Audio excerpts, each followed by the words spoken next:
Behaviour challenges உள்ள ஆட்களை எப்படி மேனேஜ் பண்றது? நான் ஆல்ரெடி ஒரு போஸ்ட் போட்டிருந்தேன். Behaviours are transformed only through behaviours. நடத்தையை மற்றொரு நடத்தையால் தான் மாற்ற முடியும்.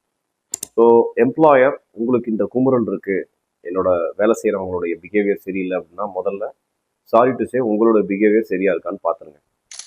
உங்களுடைய அன்எத்திக்கல் பிஹேவியர் இல்லை ஏற்றுக்கொள்ள முடியாத பிஹேவியர் ஏதாவது அவங்க பார்த்துருந்தாங்கன்னா அவங்க அவங்களுடைய பிஹேவியர் மாறுறதுக்கு வாய்ப்பு இருக்கு.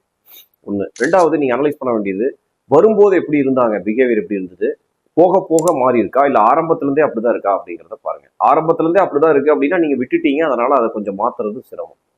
ஆரம்பத்துல நல்லா இருந்தது இப்பதான் மாறி இருக்கு அப்படின்னா நீங்க ஒரு 1-to-1 செஷன்ஸ் கண்டினியூஸா வைங்க. ரொம்ப முக்கியமான இடம் சொல்றேன். ஒருத்தரை திட்டுறீங்கன்னா எல்லாரும் முன்னாடி திட்டாதீங்க. தனியா கூப்பிட்டு சாஃப்டா பேசுங்க. இது ஒரே ஒரு விஷயம் பண்றீங்களா அப்படின்னு பாருங்க. அவங்களோட பிஹேவியர் சேஞ்ச் ஆகிறதுக்கு வாய்ப்பு இருக்கு. ரெண்டாவது